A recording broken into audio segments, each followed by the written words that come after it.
A West Tulsa restaurant is allowing two up-and-coming talented chefs to showcase beautiful and creative dishes with a South American flair. Solaire gives visitors a 5-course meal that will change every few weeks, and it's already bringing in rave reviews. News on 6's Kristen Weaver takes us inside Solaire for this unique dining spot. Kristen. Well, Tatum, Solaire is giving people fine dining without having to choose, since the menu is fixed and will change with the freshest food of the season. It's also allowing two rising chefs to showcase their labor of love.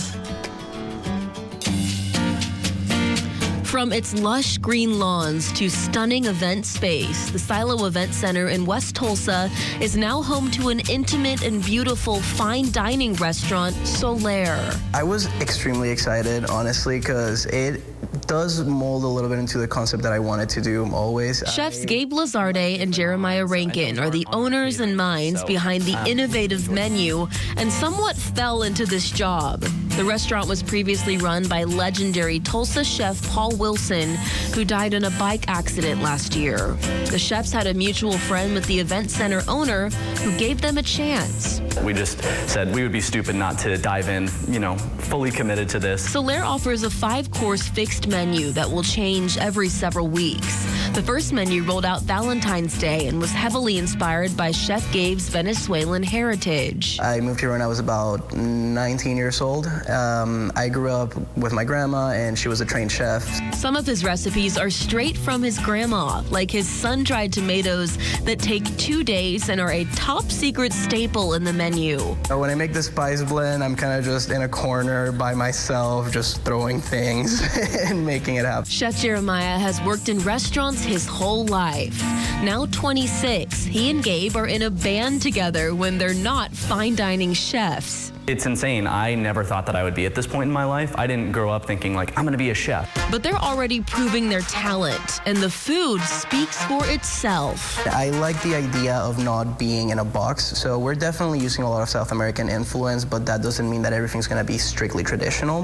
The first course is a scallop crudo. Chef Gabe adds a grapefruit reduction and tops the scallops with mango salsa and pickled Fresno chilies. We finish up with a couple cassava chips. Waiting for this. Cheers. One bite brings a burst of texture and flavor, especially with that crispy chip to soak it all up. That's what it's supposed to be. There's so much going on. Another course is the vibrant ube gnocchi, similar to a purple potato. This was actually the one recipe that we had to do multiple times. It gets crispy on a pan and laid on top of parsley pesto. He adds the scratch-made sun-dried tomatoes and parm.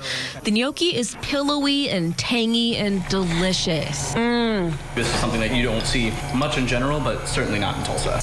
The main event is a braised short rib with a saffron risotto and roasted bell pepper gastrique. Gastrique is basically a classic sweet and sour sauce. Chef Gabe heats the risotto in a saffron vegetable broth until it's perfectly al dente.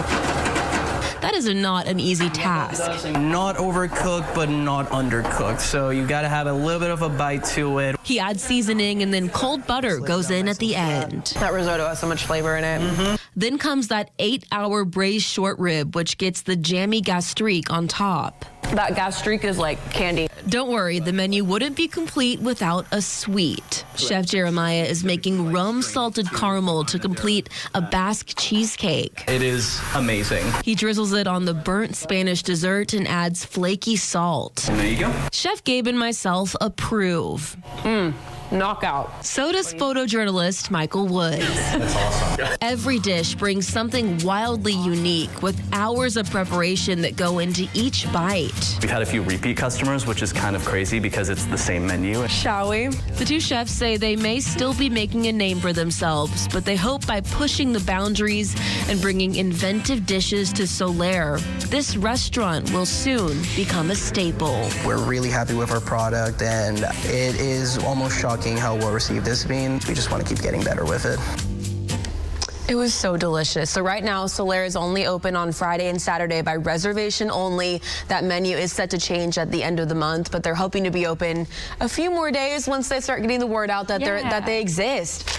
Well, what a unique concept that it's a fixed menu. Kind of takes the guesswork out of what am I going to eat. Right. But also, what a great way for them to keep it creative and something fresh. And they said that they'll, go to farmers markets, get the freshest ingredients, be able to adapt their menu. They have ideas of what they want to do for their next one, but like if we see the perfect thing, we're willing to change it and switch it up and keep things new and delicious. I mean, whew, it was a great menu, Tatum. I mean, I'm still dreaming about it. What a unique option too for people that are looking for something different. I think this might fit that. And you're always finding just the most unique things. It's what we're trying to do. That fits any palate. Absolutely, and we want to keep that going. Of course, if you have any recommendations, anything from food trucks to fine dining, please send me your favorite place. You can email me, kristen.weaver@griffin.news, any recommendations, or follow my food Instagram, Chris Eats. I post all my behind the scenes and tease ahead over on there. So. I say it every week. If you don't follow it, what are you doing? What are you doing? Get over there. Kristen, thank you so much.